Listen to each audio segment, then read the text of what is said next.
of course, the cost of steel and the cost of copper and aluminum, there are 50% tariffs on all of those things at the moment.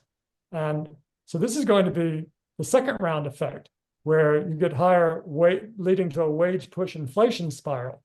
So it's very probable that we're going to see a meaningful increase in inflation.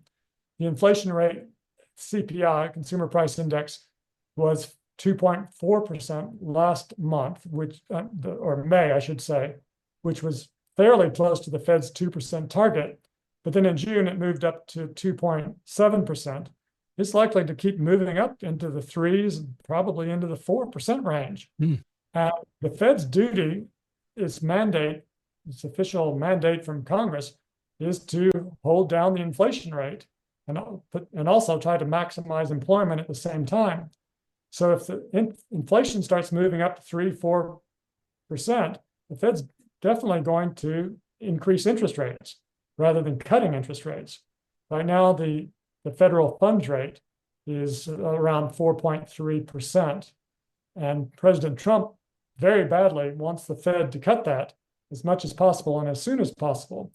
But the tariffs are pushing up inflation, and they're likely to push it significantly higher. So the Fed is going to be more prone to hike interest rates during next year than to cut rates.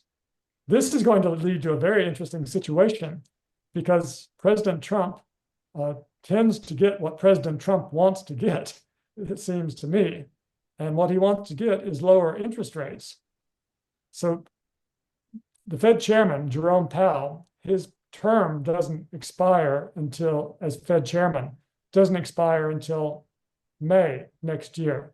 But President Trump has been threatening to fire him, most recently suggesting that he could be fired for cause for budget overruns on renovating the Fed building in Washington.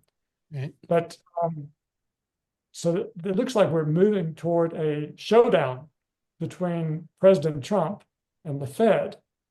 And as I said, President Trump seems to get what President Trump wants. And there are many ways that he can get what he wants. So there's a real possibility. 6 months ago, I made a Macro Watch video called "Will Trump End the Fed?" And we're very much, it won't be enough just to replace Chairman Powell with someone who will do the president's bidding. Trump will be able to appoint the next Fed chairman. But there are 12 other Fed governors or 11 other Fed governors and presidents who rotate and vote on the level of interest rates. And just because he replaces chairman doesn't mean he controls the whole Fed. So more recently, we've heard Treasury Secretary Bessent begin talking about the need to restructure the entire Federal Reserve System.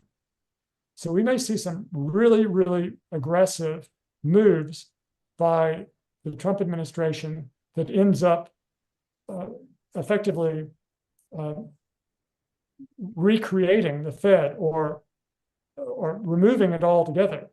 In theory, the Treasury Department could do what the Fed does now.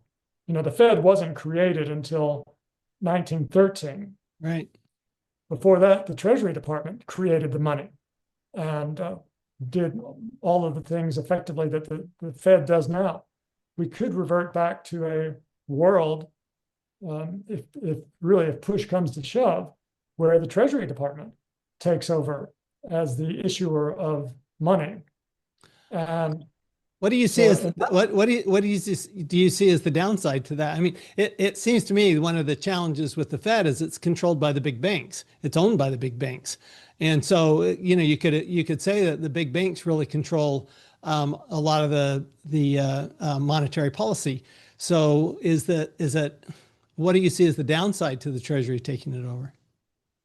Well, you could say the big banks control the Congress as well, without too much exaggeration. The big banks generally get what they want because they give a lot of campaign contributions to the people who matter. And so the downside to this is that if you have an inflationary environment to start with, where tariffs are pushing up prices and big government budget deficits are stimulating the economy and pushing up prices. And you have a labor shortage at a time when the US is reindustrializing, pushing up wages and pushing up prices. And your cost of steel, aluminum, and copper are 50% more than they were a month ago. Then you're in quite an inflationary environment to start with.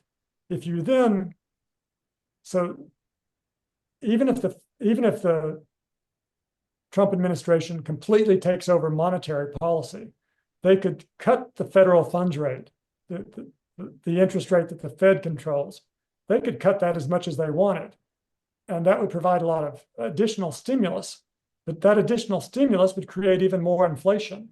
Right. So the real problem is they can control the short end of the interest rate curve, but they can't directly control the long end. They can't control the 10-year bond yields.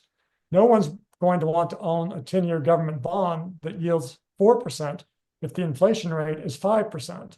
Right. So if the inflation rate is 5%, the 10-year government bond yield would probably be 7% or higher. In that environment, what's the Trump administration going to do?